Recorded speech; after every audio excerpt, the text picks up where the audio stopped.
canal. O mensageiro não é importante, mas sua curtida é. Curta, inscreva-se e compartilhe cultura. Deixe livros que gostaria de ouvir nos comentários. Obrigado pela preferência. A Mulher de Preto, Machado de Assis parte 1 capítulo 1. A primeira vez que o Dr. Estevão Soares falou ao deputado Menezes foi no Teatro Lírico no tempo da memorável luta entre lagruístas e chartonistas. Um amigo comum os apresentou a outro. No fim da noite separaram-se oferecendo cada um deles os seus serviços e trocando os respectivos cartões de visita. Só 2 meses depois encontraram-se outra vez. Estevão Soares teve de ir à casa de um ministro de Estado para saber de uns papéis relativos a um parente da província, e aí encontrou o deputado Menezes, que acabava de ter uma conferência política. Houve sincero prazer em ambos encontrando-se pela segunda vez, e Menezes arrancou de Estevão a promessa de que iria à casa dele daí a poucos dias. O ministro depressa despachou o jovem médico. Chegando ao corredor, Estevão foi surpreendido com uma tremenda batega d'água, que nesse momento caía, e começava a alagar a rua. O rapaz olhou a um e outro lado a ver se passava algum veículo vazio, mas procurou inutilmente, todos que passavam iam ocupados. Apenas a porta estava com o pé vazio à espera de alguém, que o rapaz supôs ser o deputado. Daí a alguns minutos desce com efeito o representante da nação, e admirou-se de ver o médico ainda à porta. Que quer? Disse-lhe Estevão, a chuva impediu-me de sair, aqui fiquei a ver se passa um tilbury. É natural que não passe, e nesse caso ofereço-lhe um lugar no meu coupé. Venha. Perdão, mas é um incômoda. Ora, incômoda. É um prazer. Vou deixá-lo em casa. Onde mora? Rua da Misericórdia N. Graus. Bem, suba. Estevão hesitou um pouco, mas não podia deixar de subir sem ofender o digno homem que de tão boa vontade lhe fazia um obséquio. Subiram. Mas em vez de mandar o cocheiro para a Rua da Misericórdia, o deputado gritou: João, para casa. E entrou. Estevão olhou para ele admirado. Já sei, disse-lhe Menezes, admira-se de ver que faltei à minha palavra, mas eu desejo apenas que fique conhecendo a minha casa a fim de ir lá voltar quanto antes. O coupé rolava já pela rua fora debaixo de uma chuva torrencial. Menezes foi o primeiro que rompeu o silêncio de alguns minutos, dizendo ao jovem amigo: espero que o romance da nossa amizade não termine no primeiro capítulo. Estevão, que já reparara nas maneiras solícitas do deputado, ficou inteiramente pasmado quando lhe ouviu falar no romance da amizade. A razão era simples. O amigo que os havia apresentado no Teatro Lírico disse no dia seguinte: Menezes é um misantropo, e um séptico, não crê em nada, nem estima ninguém. Na política como na sociedade faz um papel puramente negativo. Esta era a impressão com que Estevão, apesar da simpatia que o arrastava, falou a segunda vez a Menezes, e admirava-se de tudo, das maneiras, das palavras, e do tom de efeto que elas pareciam revelar. A linguagem do deputado jovem médico respondeu com igual franqueza. Por que acabaremos no primeiro capítulo? Perguntou ele. Um amigo não é coisa que se despreze, acolhe-se como um presente dos deuses. Dos deuses? Disse Menezes rindo, já vejo que é pagão. Alguma coisa, é verdade, mas no bom sentido, respondeu Estevão rindo também. Minha vida assemelha-se um pouco a de Ulisses. Tem ao menos uma Ítaca, sua pátria, e uma Penélope, sua esposa. Nenhuma nem outra. Então entender-nos-emos. Dizendo isto, o deputado voltou a cara para o outro lado, vendo a chuva que caía na vidraça da portinhola. Decorreram 2 ou 3 minutos, durante os quais Estevão teve tempo de contemplar a seu gosto o companheiro de viagem. Menezes voltou-se e entrou em novo assunto. Quando o coupé entrou na Rua do Lavradio, Menezes disse ao médico: moro nesta rua, estamos perto de casa. Promete-me que há de ver-me algumas vezes. Amanhã mesmo. Bem. Como vai a sua clínica? Apenas começo, disse Estevão. Trabalho pouco, mas espero fazer alguma coisa. O seu companheiro, na noite em que me apresentou, disse-me que o senhor é moço de muito merecimento. Tenho vontade de fazer alguma coisa. Daí a 10 minutos parava o coupé à porta de uma casa da Rua do Lavradio. Apearam-se os 2 e subiram. Menezes mostrou a Estevão o seu gabinete de trabalho, onde haviam 2 longas estantes de livros. É a minha família, disse o deputado mostrando os livros. História, filosofia, poesia. E alguns livros de política. Aqui estudo e trabalho. Quando cá vier é aqui que o hei de receber. Estevão prometeu voltar no dia seguinte, E desceu para entrar no coupé que esperava por ele, e que o levou à Rua da Misericórdia. Entrando em casa, Estevão dizia consigo: onde está a misantropia daquele homem? As maneiras de misantropo são mais rudes do que as dele, salvo se ele, mais feliz do que Diógenes, achou em mim o homem que procurava. Capítulo 2. Estevão era o tipo do rapaz sério. Tinha talento, ambição e vontade de saber, 3 armas poderosas nas mãos de um homem que tenha consciência de si. Desde os 16 anos a sua vida foi um estudo constante, aturado e profundo. Destinado ao curso médico, Estevão entrou na academia um pouco forçado, não queria desobedecer ao pai. A sua vocação era toda para as matemáticas. Que importa? Disse-lhe ao saber da resolução paterna: estudarei a medicina e a matemática. Com efeito, teve tempo para uma e outra coisa, teve tempo ainda para estudar a literatura, e as principais obras da antiguidade contemporâneas eram-lhe tão familiares como os tratados de operações e de higiene. Para estudar tanto, foi-lhe preciso sacrificar uma parte da saúde. Estevão aos 24 anos adquiriu uma magreza, que não era a dos 16, tinha tez pálida e a cabeça pendia-lhe um pouco para a frente pelo longo hábito da leitura. Mas esses vestígios de uma longa aplicação intelectual não lhe alteraram a regularidade e a harmonia das feições, nem os olhos perderam nos livros o brilho e expressão. Era além disso naturalmente elegante, não digo enfeitado, que é coisa diferente, era elegante nas maneiras, na atitude, no sorriso, no trajo, tudo mesclado de uma certa severidade que era o cunho do seu caráter. Podia-se notar-lhe muitas infrações ao código da moda. Ninguém poderia dizer que a lhe faltasse nunca as boas regras do gentleman. Perdera os pais aos 20 anos, mas ficara-lhe bastante juízo para continuar sozinho a viagem do mundo. O estudo serviu-lhe de refúgio e bordão. Não sabia nada do que era o amor. Ocupara-se tanto com a cabeça que esquecerás de que tinha um coração dentro do peito. Não se infira daqui que Estevão fosse puramente um positivista. Pelo contrário, a alma dele possuía ainda em toda a plenitude da graça e da força as 2 asas que a natureza lhe dera. Não raras vezes rompia-ela do cárcere da carne para ir correr os espaços do céu, em busca de não sei que ideal mal definido, obscuro, incerto. Quando voltava desses êxtases, Estevão curava-se deles enterrando-se nos volumes a cata de uma verdade científica. Newton era-lhe o antídoto de Goethe. Além disso, Estevão tinha ideias singulares. Havia um padre, amigo dele, rapaz de 30 anos, da escola de Félilon, que entrava com Telêmaco na ilha de Calipso. Ora, o padre dizia muitas vezes a Estevão que só uma coisa lhe faltava para ser completo, era casar-se. Quando você tiver, dizia-lhe, uma mulher amada e amante ao pé de si, será um homem feliz e completo. Dividirá então o tempo entre as 2 coisas mais elevadas que a natureza deu ao homem, a inteligência e o coração. Nesse dia quero eu mesmo casá-lo. Padre Luiz, respondia Estevão, faça-me então um serviço completo, traga-me a mulher e a bênção. O padre sorria-se ao ouvir a resposta do médico, e como o sorriso parecia a Estevão uma nova pergunta, o médico continuava: se encontrar uma mulher tão completa como eu exijo, afirmo-lhe que me casarei. Dirá que as obras humanas são imperfeitas, e eu não contestarei, Padre Luiz, mas nesse caso deixe-me caminhar só com as minhas imperfeições.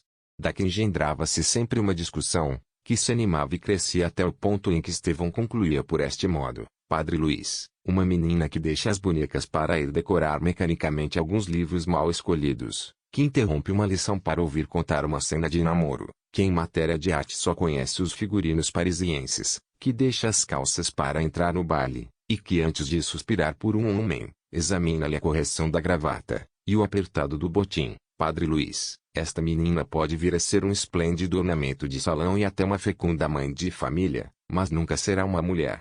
Esta sentença de Estevão tinha o defeito de certas regras absolutas. Por isso, o padre dizia-lhe sempre: tem você razão, mas eu não lhe digo que case com a regra, procura a exceção que há de encontrar e leve-a ao altar, onde eu estarei para os unir.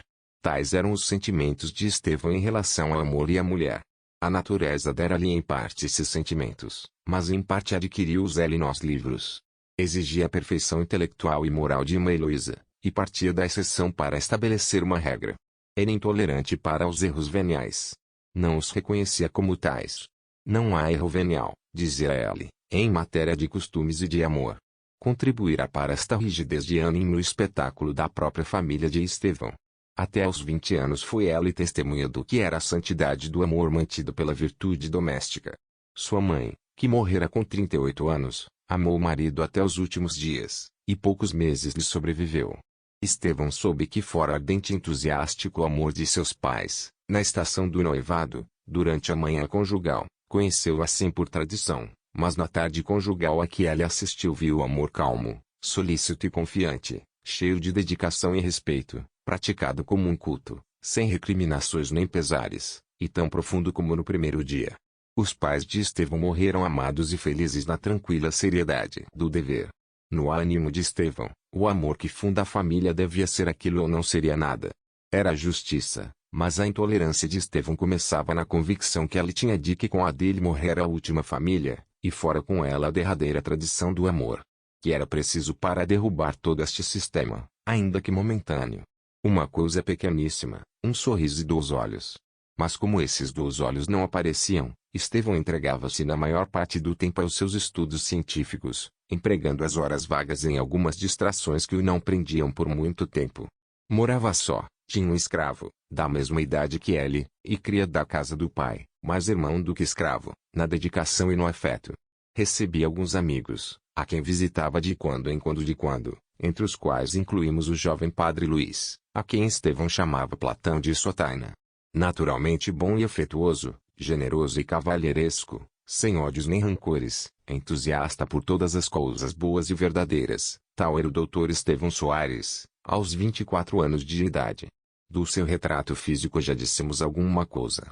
Bastará acrescentar que tinha uma bela cabeça, coberta de bastos cabelos castanhos, 2 olhos da mesma cor, vivos e observadores. A palidez do rosto fazia realçar o bigode naturalmente encaracolado. Era alto e tinha mãos admiráveis. Capítulo 3. Estevão Soares visitou Menezes no dia seguinte. O deputado esperava-o, e recebeu-o como se fosse um amigo velho. Estevão marcara a hora da visita, que impossibilitava a presença de Menezes na Câmara, mas o deputado importou-se pouco com isso, não foi à Câmara. Mas teve a delicadeza de o não dizer a Estevão. Menezes estava no gabinete quando o criado anunciou-lhe a chegada do médico. Foi recebê-lo à porta. Pontual como um rei, disse-lhe alegremente. Era dever. Lembro-lhe que não me esqueci. E agradeço-lhe. Sentaram-se os 2. Agradeço-lhe porque eu receava sobretudo que me houvesse compreendido mal, e que os impulsos da minha simpatia não merecessem da sua parte nenhuma consideração. Estevão ia protestar perdão, continuou Menezes, bem vejo que me enganei, e é por isso que lhe agradeço. Eu não sou rapaz, tenho 47 anos, e para a sua idade as relações de um homem como eu já não têm valor. A velhice, quando é respeitável, deve ser respeitada, e amadas quando é amável. Mas vês, não é velho, tem os cabelos apenas grisalhos, pode-se dizer que está na segunda mocidade. Parece-lhe isso? Parece é. Seja como for, disse Menezes, a verdade é que podemos ser amigos. Quantos anos tem? Olhe lá, podia ser meu filho. Tem seus pais vivos? Morreram há 4 anos. Lembra-me haver dito que era solteiro. De maneira que os seus cuidados são todos para a ciência. É a minha esposa. Sim, a sua esposa intelectual, mas essa não basta a um homem como o senhor. Enfim, isso é com o tempo, está ainda moço. Durante este diálogo, Estevão contemplava e observava Menezes, em cujo rosto batia a claridade que entrava por uma das janelas. Era uma cabeça severa, cheia de cabelos já grisalhos, que lhe caíam em gracioso desalinho. Tinha os olhos negros e um pouco amortecidos, adivinhava-se porém que deviam ter sido vivos e ardentes. As suíças também grisalhas eram como as de Lord Palmerston, segundo dizem as gravuras. Não tinha rugas de velhice, tinha uma ruga na testa, entre as sobrancelhas, indício de concentração de espírito, e não vestígio do tempo. A testa era alta, o queixo e as maçãs do rosto um pouco salientes. Adivinhava-se que devia ter sido formoso no tempo da primeira mocidade, e antevia-se já uma velhice imponente e augusta. Sorria de quando em quando, e o sorriso, embora aquele rosto não fosse de um ancião, produzia uma impressão singular, parecia um raio de lua no meio de uma velha ruína. Vi que o sorriso era amável, mas não era alegre. Todo aquele conjunto impressionava e atraía. Estevão sentia-se cada vez mais arrastado para aquele homem, que o procurava, e lhe estendia a mão. A conversa continuou no tom afetuoso com que começara. A primeira entrevista da amizade é o oposto da primeira entrevista do amor, Nesta mudez é a grande eloquência, naquela inspira-se e ganha-se a confiança, pela exposição franca dos sentimentos e das ideias. Não se falou de política.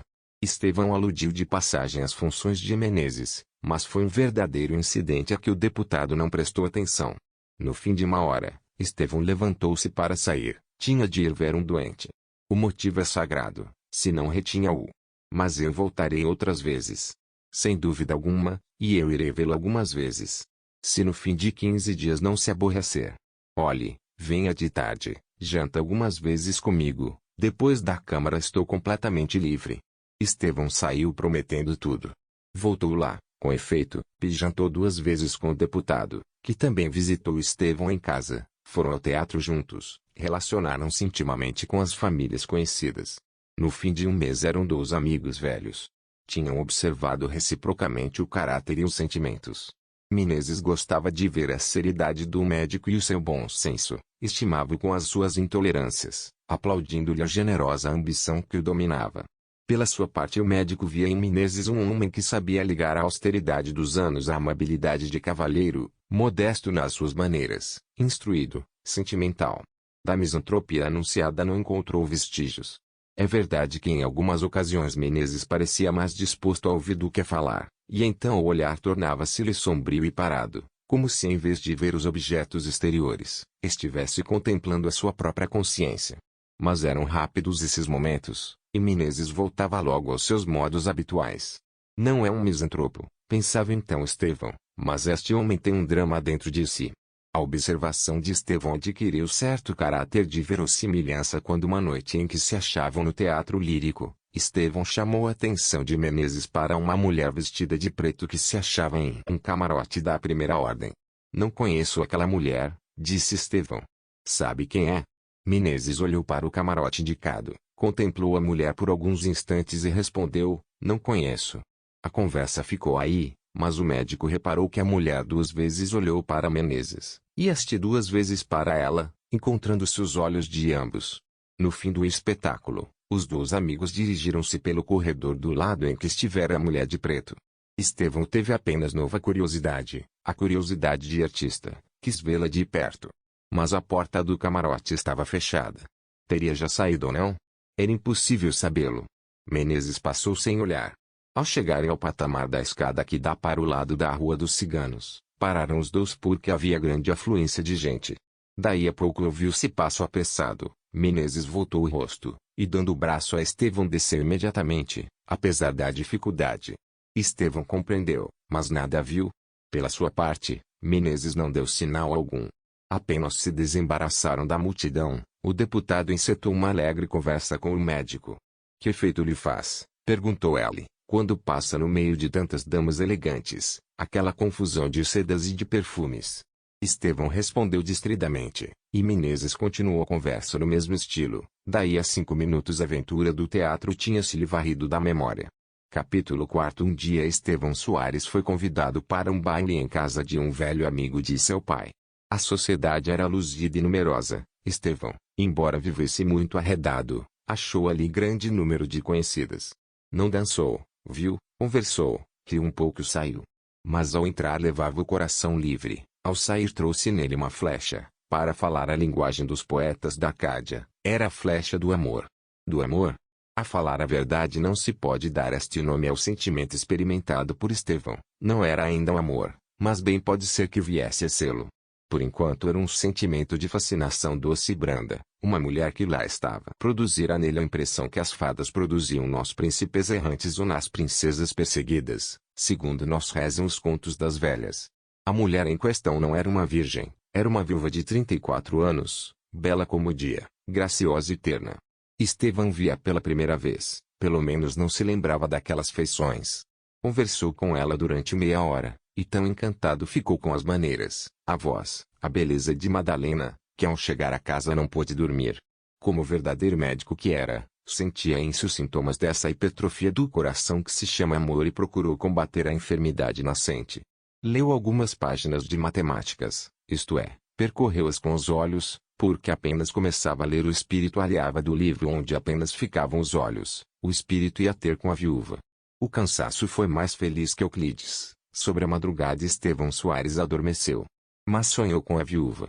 Sonhou que apertava em seus braços, que a cobria de beijos, que era seu esposo perante a igreja e perante a sociedade. Quando acordou e lembrou-se do sonho, Estevão sorriu. Casar-me, disse ele. Era o que me faltava. Como poderia eu ser feliz com o espírito receoso e ambicioso que a natureza me deu? Acabemos com isto, nunca mais verei aquela mulher. E boa noite. Começou a vestir-se. Trouxeram-lhe o almoço. Estevão comeu rapidamente, porque era tarde, e saiu para ir ver alguns doentes. Mas ao passar pela rua do Conde lembrou-se que Madalena lhe dissera morar ali. Mas aonde? A viúva disse-lhe os números, o médico porém estava tão embebido em ouvi-la falar que não o decorou. Queria e não queria, protestava esquecê-la, e contudo daria o que se lhe pedisse para saber o número da casa naquele momento. Como ninguém podia dizer-lhe, o rapaz tomou o partido de ir-se embora. No dia seguinte, porém, teve o cuidado de passar 2 vezes pela rua do Conde a ver se descobria a encantadora viúva. Não descobriu nada, mas quando ia tomar um tílburi e voltar para casa encontrou o amigo de seu pai em cuja casa encontrara Madalena. Estevão já tinha pensado nele, mas imediatamente tirou dali o pensamento, porque perguntar-lhe onde morava a viúva era uma coisa que podia traí-lo. Estevão já empregava o verbo trair. O homem em questão, depois de cumprimentar ao médico, e trocar com ela algumas palavras, disse-lhe que ia à casa de Madalena, e despediu-se. Estevão estremeceu de satisfação. Acompanhou de longe o amigo e viu entrar em uma casa. E ali pensou ele. E afastou-se rapidamente. Quando entrou em casa achou uma carta para ele, a letra, que lhe era desconhecida, estava traçada com elegância e cuidado, a carta recendia de sândalo. O médico rompeu o lacre. A carta dizia assim: amanhã toma-se chá em minha casa. Se quiser vir passar algumas horas conosco dar-nos-á sumo prazer. Madalena C. Estevão leu e releu o bilhete, teve ideia de levá-lo aos lábios, mas envergonhado diante de si próprio por uma ideia que lhe parecia de fraqueza, cheirou simplesmente o bilhete e meteu-o no bolso. Estevão era um pouco fatalista. Se eu não fosse àquele baile e não conhecia esta mulher, não andava agora com estes cuidados, e tinha conjurado uma desgraça ou uma felicidade, porque ambas as coisas podem nascer deste encontro fortuito. Que será? Eis-me na dúvida de Hamlet. Devo ir à casa dela.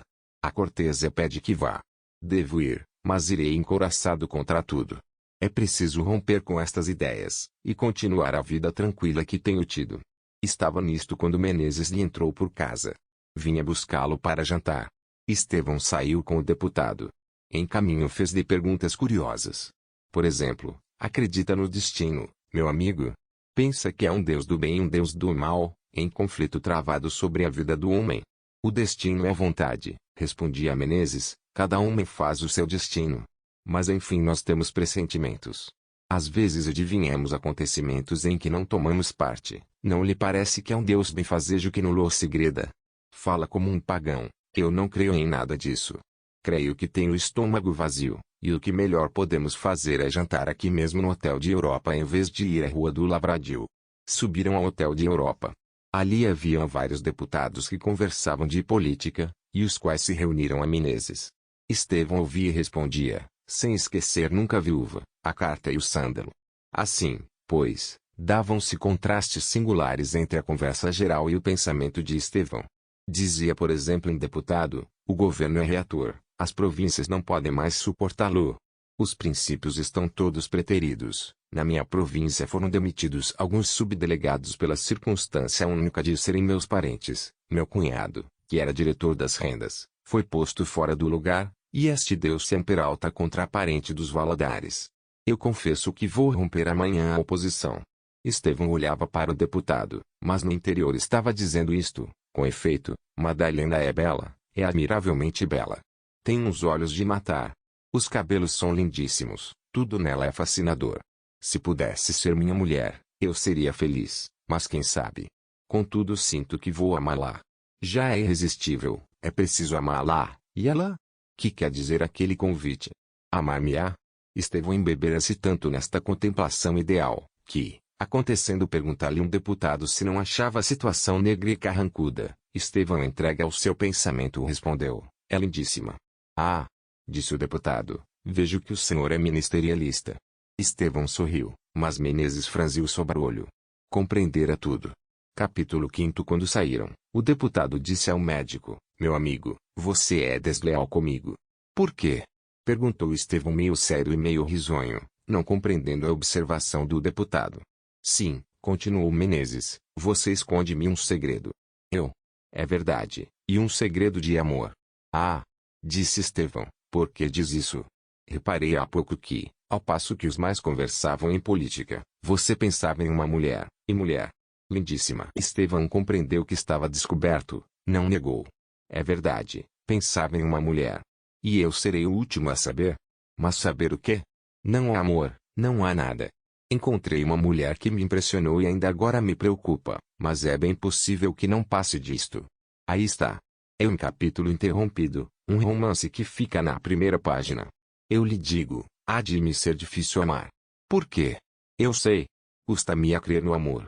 Menezes olhou fixamente para Estevão, sorriu, abanou a cabeça e disse: olhe, deixe a descrença para os que já sofreram as decepções. O senhor está moço, não conhece ainda nada desse sentimento. Na sua idade ninguém é séptico. Demais, se a mulher é bonita, eu aposto que daqui a pouco há de dizer-me o contrário. Pode ser. Respondeu Estevão. E ao mesmo tempo entrou a pensar nas palavras de Menezes, palavras que ele comparava ao episódio do teatro lírico. Entretanto, Estevão foi ao convite de Madalena. Preparou-se e perfumou-se como se fosse falar a uma noiva. Que sairia daquele encontro? Viria de lá livre ou cativo?